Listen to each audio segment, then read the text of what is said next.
Bismillahirrahmanirrahim. Faslun fi ahkamil qasamah.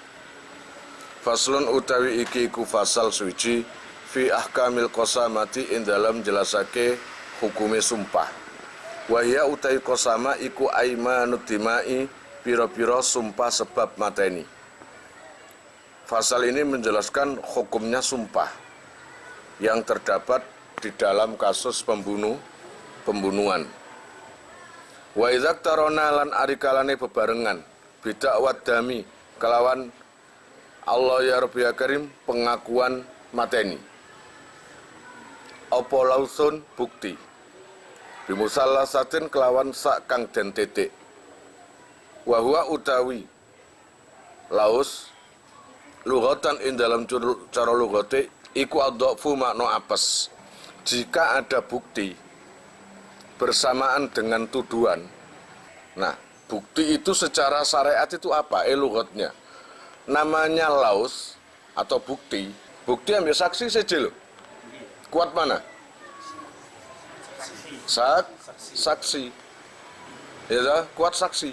Karena laus atau bukti secara lughat di dalam ilmu fikih adalah ad-dhafu, apes. Gitu ya, apes. Jadi bukti, ada bukti itu masih lemah. Bukti lemah itu ada tak? Ada. Mestinya saksi itu dua, ternyata saksinya satu. Ini tidak kuat tuduhannya. Kalau ada saksi tentang pembunuhan dan saksinya itu laki-laki dua, kuat. Paham ya? Itu kuat. Atau ada saksi, tapi masih kecil. Ion, masih kecil. Dijadikan saksi, itu nggak bisa. Lemah itu. Makanya itu adalah laus. Ion itu berarti bukan saksi. Karena masih kecil. Maka masuknya ke laus, bukti. Ingat, laus dan saksi, mana yang kuat di antara keduanya? Saksi. Kalau saksinya tidak memenuhi syarat, katakanlah ion atau perempuan yang jadi saksi, maka ini larinya jadi saksi atau jadi bukti? Bukti. Karena apa? Lemah. Wasar'an lan utawi laus ing dalam cara syara'i iku qarinatun qarena tadullu kang nuduhake apa si qarina ala sidqil mudda'i ing atase benere wong sing nuduh. Bi ayyukia gambare yen to nibake apa tilkal qarinatu mengkono-mengkono qarena fil qalbi ing dalam ati sidqahu ing benere mudda'i. Kalau laus atau bukti menurut syariat, menurut syaratnya itu adalah sesuatu yang mengarah pada kebenaran. Qarinatun tadullu ala sidqil mudda'i.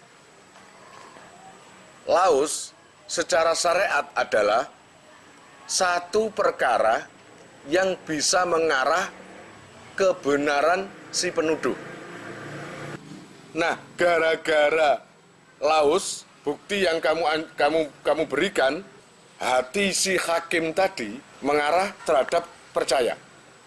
Wa ila hadzal marik ikilah bi ayyuki atil kalqarina asyara isara sopal musannaf fi musannaf fi qouli kelawan dawune ki musannaf ya qau tumibo bihi sebab laus sababiyah fi nafsi ing dalam ati opposite kul mudda'i benere wong sing nuduh.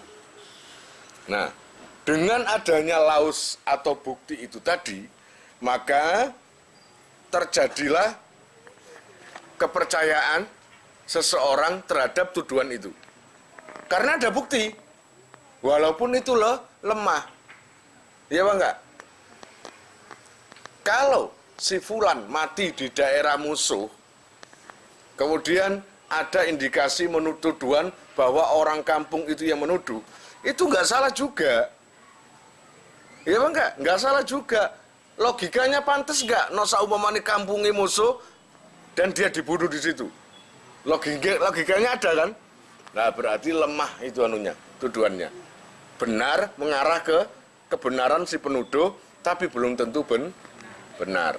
Nah, gara-gara laus itu tadi, akhirnya di hati hakim atau siapapun juga itu timbul rasa kepercayaan terhadap orang yang menuduh. Gitu ya. Bian wujida gambare yen to den temu sapa qatilun wong sing den pateni au ba'duhu utawa sebagiane qatil karok sihi koyok sirahe qatil fi makhillatin ing dalem kampung munfasilatin kang kepisah an balatin saking negara kabirin kang gedhe kama koyok keterangan fir raudhati ing dalem kitab ar-raudhah wa asliha lan asline ar-raudhah au wujida utawa den temu sapa qatil fi qaryatin ing dalam desa saghiratin kang cilik li'adaihi. Ya iki mayatnya ditemukan di tempat musuh. Li'adaihi maring pira-pira musuhne qatil. Wala yusarikuhum lan ora nyekutoni ing ada fil qaryati sapa ghairuhum. Fil qaryati ing dalam kampung sapa ghairuhum liyane ada. Jadi kayak tadi yang saya gambarkan tadi, ketika ada jenazah atau mayit yang ditemukan di satu daerah, di kampung atau di kota, yang mana kampung itu memang betul-betul memusuhi, pantaslah kalau dibunuh. Ya enggak? Tapi bukan berarti kayak gitu itu tuduhannya dibenarkan, bukan. Ini berarti tidak ada hubungan dengan syahid, saksi. Tapi hubungannya masih seputar laus atau bukti. Paham? Berarti kalau masih seputar bukti, berarti hukumnya masih lemah. Walaupun secara logika pantas bahwa si mayit dibunuh oleh para musuhnya yang ada di daerah itu. Jika orang yang melaporkan tadi besertaan dengan bukti, maka untuk menguatkan lemahnya bukti itu tadi, maka khalifah disuruh sumpah. Agar apa sumpah itu gunanya? Agar bukti yang lemah tadi menjadi kuat. Paham? Khalifah mongko den sumpah sapa al-mudda'i wong sing nuduh khamsina kelawan 50 apane yaminan sumpai. Saya saya beranggapan yang membunuh itu si fulan. Ada buktinya, ada. Diterima dulu kasusnya baru disumpah. Paham? Baru disumpah. Tapi kalau nggak ada bukti, beda lagi nanti kasusnya, arahnya. Paham ya? Ini bagi penuduh yang punya bukti. Lah sumpahnya itu berapa kali? 50 kali. Gitu loh. Untuk menguatkan bukti yang diajukan penuduh, disuruh sumpah 50 kali. Kalau dia benar-benar punya bukti yang valid, pasti dia berani sumpah. Pembunuhan itu berakibat kisos. Nah, kalau kisos nggak terjadi atau diampuni, larinya ke diat. Kalau membunuh laki-laki Islam, ya diatnya utuh. Kira-kira berapa diatnya? 100 onta.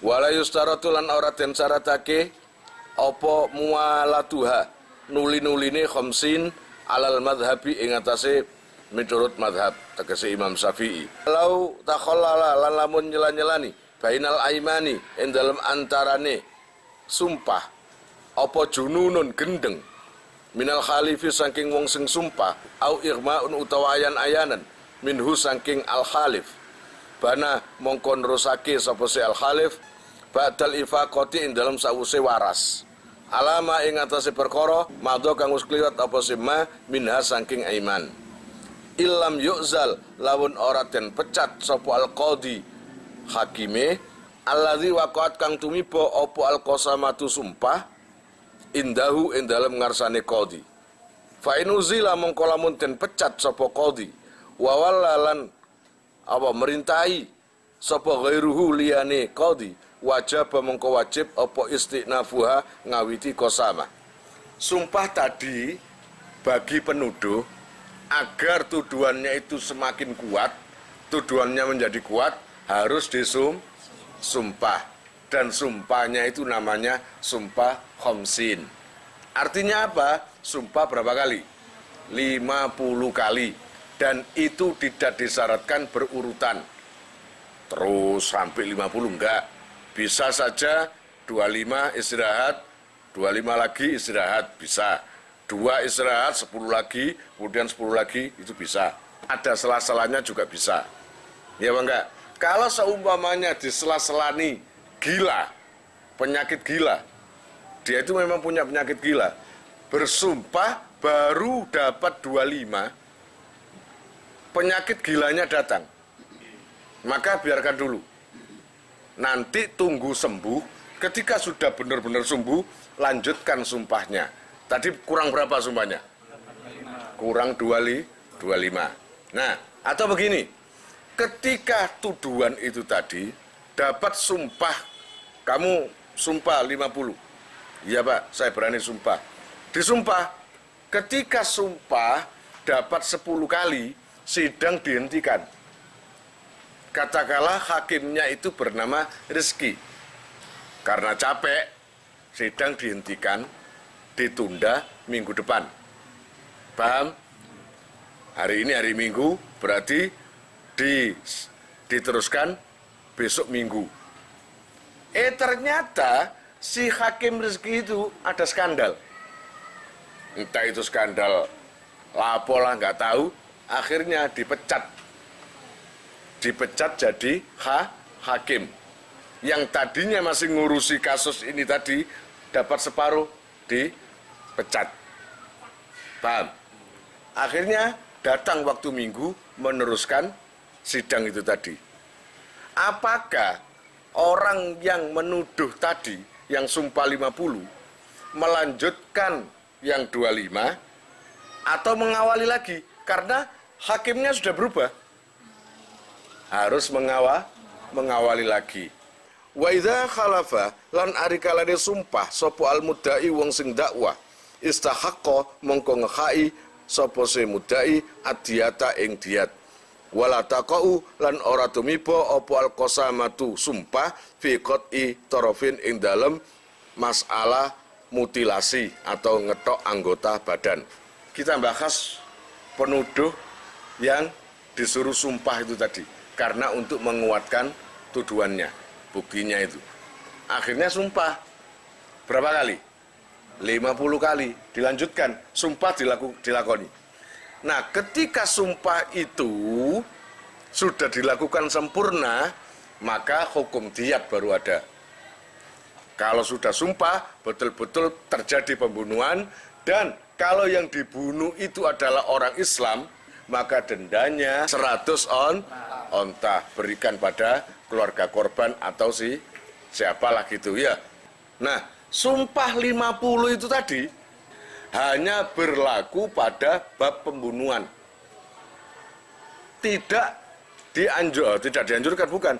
Tidak ada di dalam kasus mutilasi. Kalau bab pembunuhan, kasus pembunuhan, ada sumpah 50 itu. Untuk menguatkan buktinya. Ya, tapi di dalam bab pemotongan atau kasus pemotongan tubuh, maka tidak ada sumpah. Tidak ada sumpah 50. Wa illam yakun lan lamun ora ono iku hunaka ing dalem tuduhan mateni ngene kene apa lausun bukti fal yaminu mongko utawi sumpah iku alal mudda'a aleh ing atase tertuduh, yang dituduh, paham? Yang dituduh. Fa yakhlifu mongko sumpah sapa se mudda'a aleh khamsina kelawan 50 apane yaminan sumpahe. Kalau seumpamanya orang yang menuduh nggak ada bukti, gitu, nggak ada bukti, maka nggak dituntut sumpah. Paham? Kok nggak ada bukti ngapain? Sumpah itu bagi yang punya bukti. Orang yang menuduh ternyata punya bukti, maka disuruh sumpah karena untuk menguatkan tuduhannya itu. Paham?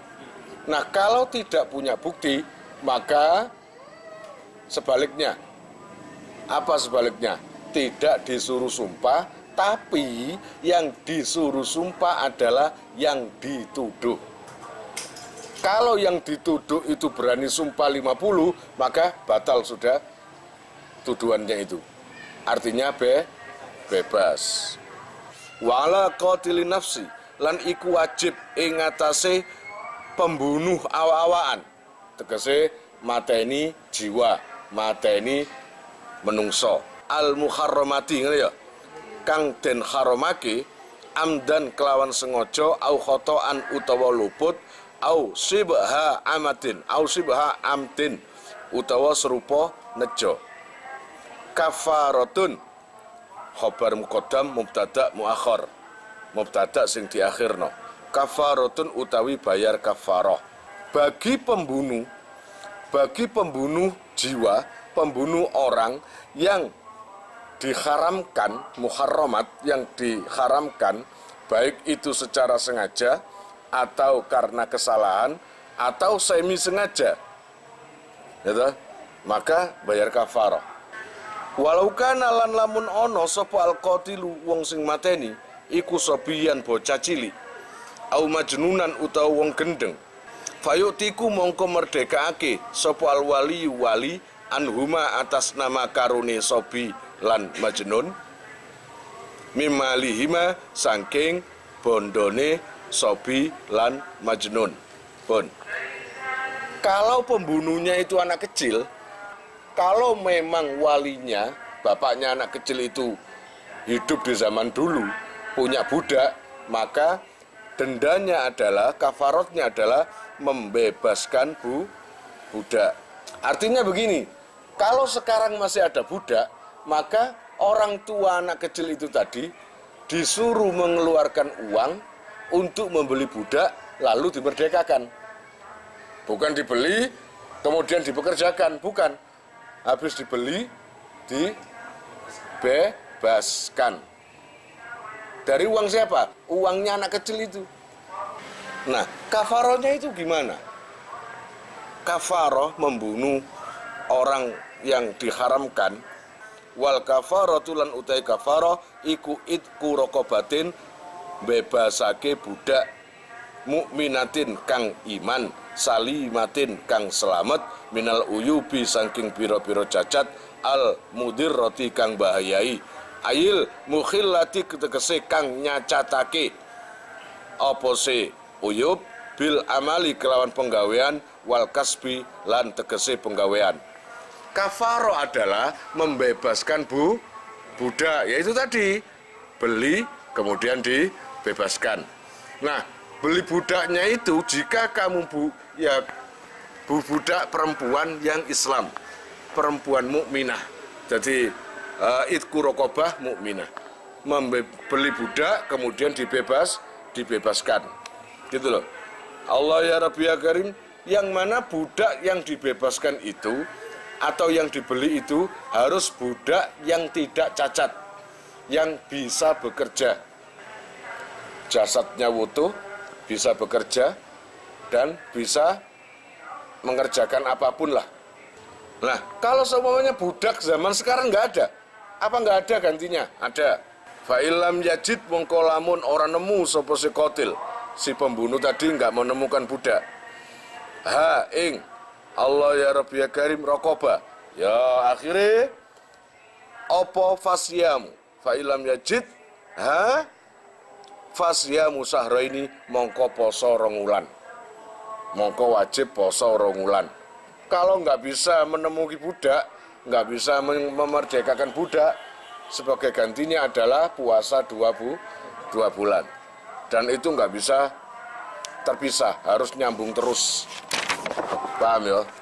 Bil hilali kelawan tanggal mutatabi'aini kang nuli-nuli karone bini yatil kafarati kelawan niat bayar kafarah.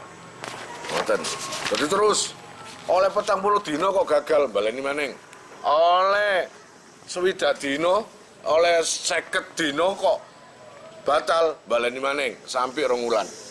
Wala yustaratulan ora den syaratake apa niatu tatabu'i niat nuli-nuli fil asakhi ing dalem kaul sing luwih sahih.